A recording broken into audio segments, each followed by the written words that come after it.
কিন্তু কবর বলে দুনিয়ার কোনো ঘরের সাথে আমার এই ঘর মিলবে না বাপ, কোনো কিছুর সাথে এটা মিলাইতে পারবা না, অপরিচিত ঘর।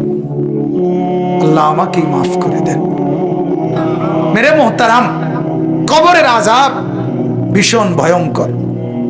আল্লাহ নবী সাল্লাল্লাহু আলাইহি ওয়াসাল্লাম হাদিসে বিস্তারিত কবরের আযাবের বর্ণনা দিয়েছেন। আল্লাহ তাআলা কোরআনে বলছেন, ওয়ামিন ওয়ারাইহিম বারযাখুন ইলা ইয়াউমি ইউবআসুন। আল্লাহ তাআলা বললেন যে তোমরা মৃত্যুর পরে কিয়ামতের মাঠে পুনরায় উঠানো পর্যন্ত মাঝের এই টাইম বারযাখ অর্থাৎ কবরের এই জিন্দেগিতে অবস্থান করো। এই আয়াত দ্বারা কবরের জীবনের সুবুত স্পষ্ট কোরআনে পাওয়া যায়। নবী সাল্লাল্লাহু আলাইহি ওয়াসাল্লাম বলছেন, প্রতিদিন কবর, যার কবর যেখানে, তার কবর তাকে ডাক দিয়ে বলে, ও আল্লাহর বান্দা শোনো, আনা বাইতুদ দুদ, আমি পোকামাকড়ের ঘর। আমার বাপ শুনেন, যুবক আপনারাও শুনেন, আপনারাও শুনেন, কবর কিন্তু নির্দিষ্ট কোনো বয়সে যায় না বাপ। প্রতিদিন কোলের বাচ্চাও কবরে যায়, 90 বছরের বুড়াও কবরে যায়, 16 বছরের 20 বছরের তাকড়া জওয়ানও কবরে যায়। কবরস্থানে সব ধরনের লাশ আছে। এজন্য কবর ডেকে বলে, ও আল্লাহর বান্দা আমি পোকামাকড়ের ঘর।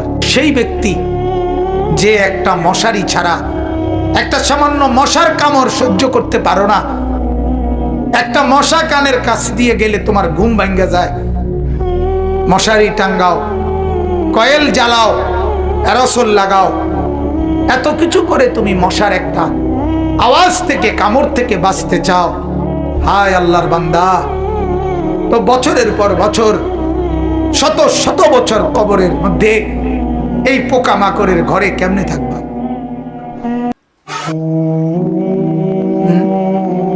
বলেন।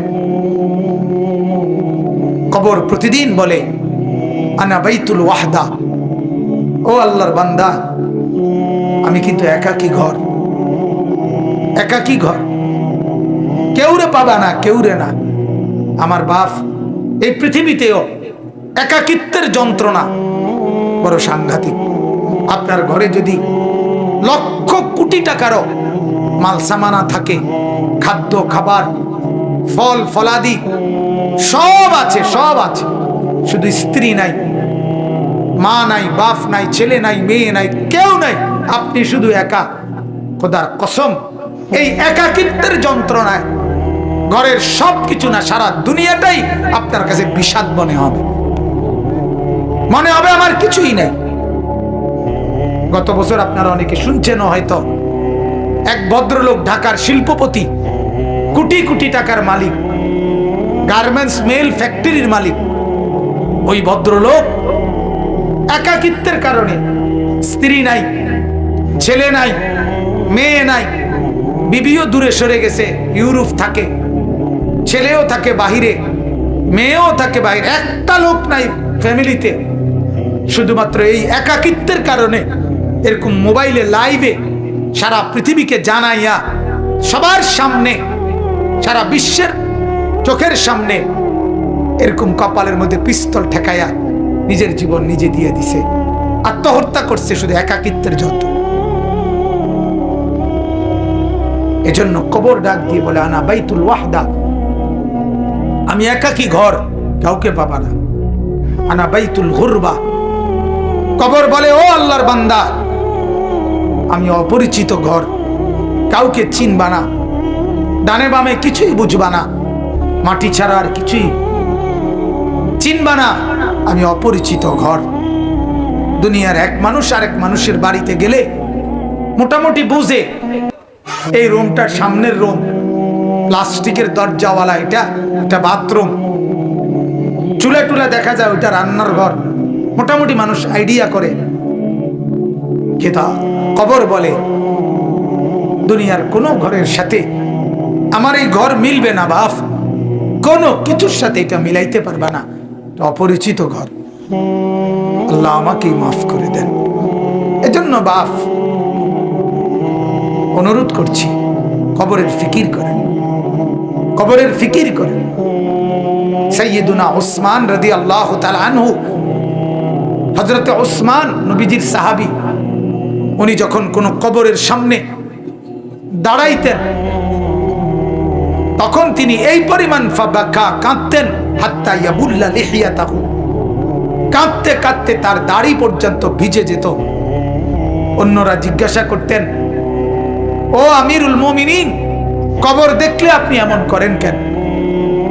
তখন তিনি বললেন, তুমি জানো না এটাই তো আখিরাতের প্রথম মঞ্জিল, আউয়ালু মানজিলিম মিন মানাজিলিল আখিরাহ, আখিরাতের প্রথম ঘর, প্রথম স্টেশন। মান নাজা মিনহু, এখান থেকে যে মুক্তি পাবে সে তো বাকি সব ঘাটিতে মুক্তি পাবে, এখানে যে আটকায়া যাবে সে তো সব ঘাটিতে আটকায়া যাবে। এই জন্য কবর দেখলে আমার ভয় হয়, না জানি আমার কবরে কি হবে, না জানি আমার কবরে কি হবে। হযরত ওমর রাদিয়াল্লাহু তাআলা আনহু, হযরত ওমর, আমরা কিতাবে পড়ছি, ইন্তেকালের পূর্ব মুহূর্তে ওনাকে বর্ষা ছুরি দিয়ে আঘাত করা হয়েছিল এক কাফের বেঈমানে, নামাজ অবস্থায়, ফজরের নামাজ পড়া অবস্থায়। ওনার এমন হালাত হয়েছিল, 3 দিন উনি মুখ দিয়ে কোনো খাবার দিলে এদিক দিয়ে বের হয়ে যাইত, ওষুধ পানি সবকিছু। এইভাবে ছুরি দিয়ে গাই দিছে ওনাকে 8-10টা। এরপরেও হযরত ওমর রাদিয়াল্লাহু তাআলা এই অবস্থায় মুমূর্ষ, তখন তিনি চকির মধ্যে, খাটিয়ার মধ্যে ওনাকে শোয়াইছে আর সবাই কাঁদতেছে। উনি তখন চোখের পানি ফেলে দিয়ে হযরত ওমর তার ছেলে আব্দুল্লাহকে বলছে, আব্দুল্লাহ, আমাকে তুমি চকির থেকে, খাটিয়ার থেকে মাটিতে নামাও, আমি কবরে যাব কিছুক্ষণের মধ্যে, আমারে মাটিতে নামাও, আমার গাল মাটির মধ্যে ঘষা লাগাও, দা খাদ্দি আলাল আরদ, আমার গাল মাটিতে রাখো, আমারে মাটিতে ফেলায় রাখো, আসা রব্বি আন ইয়ারহামানি, যেন আমার আল্লাহর একটু দয়া হয়, আল্লাহ যেন আমারে মাফ করে দেয়, যেন আল্লাহ বলতে না পারে, ওমর মরার সময়ও ঘাটে উঠতে রইছ, অহংকার করছিস, এটা যেন বলতে না পারে। এই ছিল সাহাবায়ে কেরামের ফিকির। ভাইয়া, ফিকির। হ্যাঁ, হাদিসের মধ্যে আল্লাহর নবী সাল্লাল্লাহু আলাইহি ওয়াসাল্লাম বলছেন, কসম, হাদিস এটা, নবীজি বলেন, কোন নাফরমানের লাশ যখন কাঁধের মধ্যে করে কবরস্থানের দিকে নিয়ে যায়, এই পরিমাণ চিৎকার করে, এই পরিমাণ চিৎকার করে নাফরমান বলে, আল্লাহর দোহাই তোমাদের, আমার লাশ ওই কবরস্থানে নিও না, আমারে কবরে রাইখো না। আল্লাহর নবী সাল্লাল্লাহু আলাইহি সাল্লাম বলেন, মানুষ ব্যতীত আল্লাহর সব মাখলুক ওই চিৎকার শুনতে পায়, ওই চিৎকার শুনতে পায়। এই কবরে যাওয়ার আগে চিৎকার, লাশের চিৎকার। আল্লাহর নবী সাল্লাল্লাহু আলাইহি সাল্লাম বলেন, যদি ওই নাফরমানের চিৎকার তোমাদের কানে একবার শুনতা, তাহলে পৃথিবীর কোন মানুষ কোনদিন কারো লাশ খাটের মধ্যে কান্দে নিত না, কারণ যদি চিৎকার মারে এই ভয়ে, তাহলে রাস্তায় পড়ে থাকতো লাশ, কুকুর আর বিড়ালে খাইতো। হাদিস, আমার বাপ। অতএব কবরের ফিকির করে। আল্লাহর নবী সাল্লাল্লাহু আলাইহি ওয়াসাল্লাম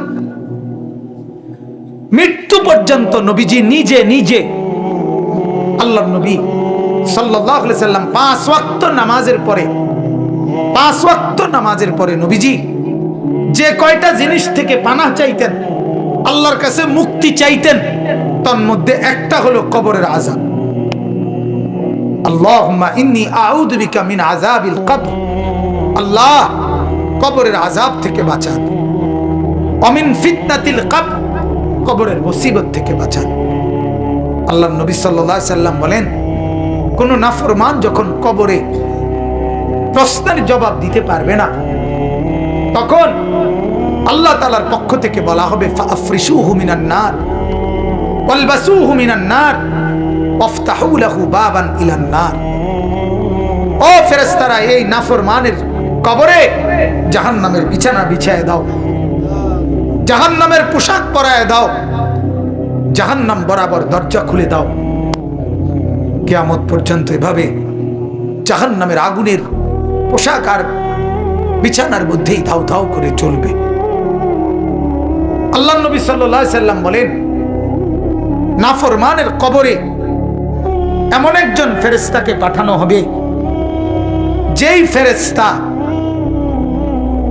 আমা ওয়া আসাম্মু, অন্ধ এবং বধির, চোখেও দেখে না, কানেও শোনে না, লোহার একটা মুগুর দিয়ে একটা বাড়ি মারবে, 7 তবক জমিনের নিচে দেবে যাবে, আবার উঠবে, আবার মারবে। আর ওই নাফরমান কবরে চিৎকার করবে, ভীষণ কান্নাকাটি করবে, কিন্তু ওই ফেরেশতা তো চোখেও দেখে না, কানেও শোনে না, তোমার চিল্লানি শুনবে কি? আল্লাহ আমাকে মাফ করে দেন।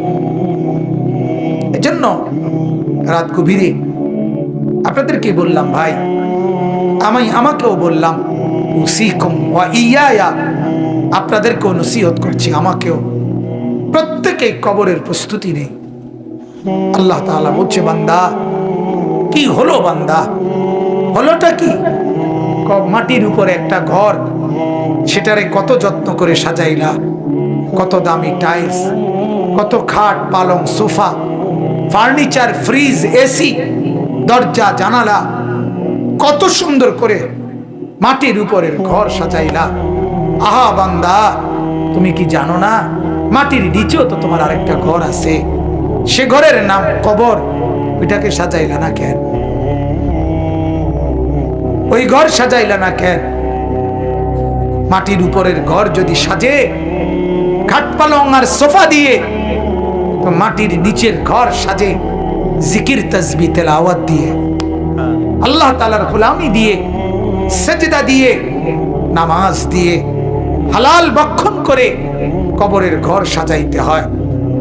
নেক আমলের পুঁজি নিয়ে যদি কবর সাজান, তো কবরটাকে আল্লাহ তাআলা ফেরেশতাকে বলবে ফাআফরিশুহু মিনাল জান্নাহ ওয়ালবাসুহু মিনাল জান্নাহ, আমার বান্দার কবরকে জান্নাতের বিছানা বিছায় দাও, জান্নাতের পোশাক পরায় দাও, জান্নাত বরাবর দরজা খুলে দাও, কবরটা চতুর্দিকে 70 হাত প্রশস্ত করে দাও। সুবহানাল্লাহ। এরপরে এভাবে করার পরে নেককারের কাছে সুন্দর হাসানুল ওয়াজ, সুন্দর চেহারার আকৃতির এক নওজোয়ান আসবে। তখন কবর ব্যক্তি বলবে, আমি তো আপনাকে চিনলাম না। তখন সে বলবে, আনা আমালুকা সালেহ, আমি তোমার সারা জিন্দেগীর নেক আমল। আজ প্রস্তুতি নাও, জান্নাতে তোমার বন্ধুদের সাথে, জান্নাতের মেহমানদের সাথে, তোমার আত্মীয়দের সাথে মিলিত হবে। এটার খুশখবরই আমি তোমাকে দিতে আসছি। হাদিসে আছে, আল্লাহর নবী বলেন, তখন নেককার কবরবাসী বলবে আল্লাহর কাছে, ইয়া রাব্বি আকিমিস সাআ হাত্তা ইয়ারজিআ ইলা আহলি, আল্লাহ আরে জলদি কিয়ামত শুরু করে দেন, আমি আমার পরিবারের কাছে ফিরে যেতে চাই। মানে জান্নাতে যেতে চাই, জান্নাতে যেতে চাই। এজন্য কবরকে ভয় করেন। আপনি আমি প্রতিদিন দেখতেছি, প্রতিদিন মানুষ কবরে যায়, যায় কিনা বাস? ওরা কেউ মরতে চায় নাই, কিন্তু মৃত্যু তাদের কাউকে রাখে নাই। কেউ মরতে চায় না, কেউ না। একেবারে 120 বছরের বুড়ো মানুষটাকেও, 120 বছরের বুড়ো মিয়া, তারেও মানুষ ডাক্তার দেখায়, তারেও হসপিটালে ভর্তি করায়, তারেও তো চেষ্টা করে আমার 120 বছরের দাদা যেন না মরে, আমার 120 বছরের বাপ যেন না মরে। তিনিও মরতে চান না, কিন্তু কবর ডাক দিয়ে বলে, আমি কাউকে থাকতে দেই না। দুনিয়া বলে, মাটি বলে, আরে বন্ধু মরতে তো কেউই চায় নাই, আমি তো কাউকে থাকতে দেই নাই। ফেরাউন তো মরতে চায় নাই, নমরুদ তো মরতে চায় নাই, সাদ্দাদ আর কারুন তো মরতে চায় নাই, কিন্তু মৃত্যু তো তাকে ছাড়ে নাই। ছাড়ছে কিনা ভাইয়া? নওজোয়ান, কি রঙের গুড্ডি উড়াইতেছ বাপ? কি রঙের গুড়ি উড়াচ্ছ? এভাবে ভুলে গেলা কবর, অথচ তোমার সামনে মানুষ অ্যাক্সিডেন্ট হয়, জলজ্জান্ত মানুষ মরে যায়। ওই যে রাস্তায় এখনো শুনলাম, হ্যাঁ, ছোট্ট বাচ্চা সহ মেরে গেছে। এই তো আমাদের চান্দিনা রাস্তায়। আমার মাদ্রাসার হাফেজ সাহেব, আমার মাদ্রাসার উস্তাদ এখনো আছে, হাফেজ মামুন। তার বাবা, তার মা, তার 4 বছরের বোন ঢাকা থেকে আসতেছে, নরসিংদী গাড়ি স্টিকের সাথে লাগছে।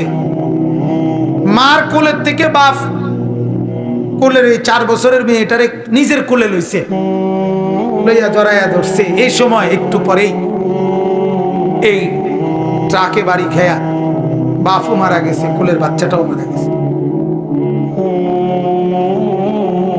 মা বাইচে গেছে।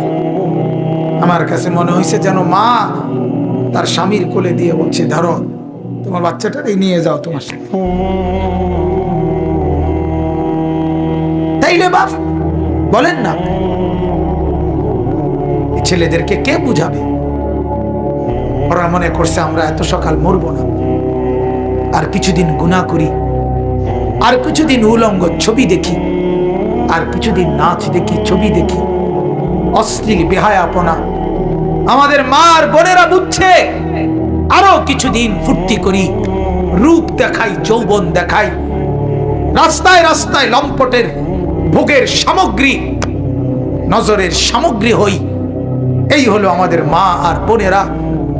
টেলিভিশন ভুলায় দিছে ওদেরকে আখেরাত, কবর, নর্তকীর নাচ, উলঙ্গ ছবি, গান, বাদ্য, নাটক, সিনেমা, নাচ, গান, ফুর্তি ভুলায় দিছে, ভুলায় দিছে।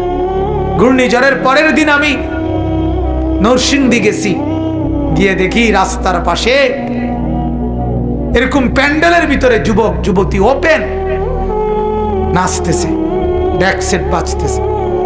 আগের দিন ঘূর্ণিঝড়, অর্থাৎ ঘূর্ণিঝড় যে বিদায় নিছে, এই কারণে খুশিতে আল্লাহর দুশ্মনরা কতক্ষণ নাচতো।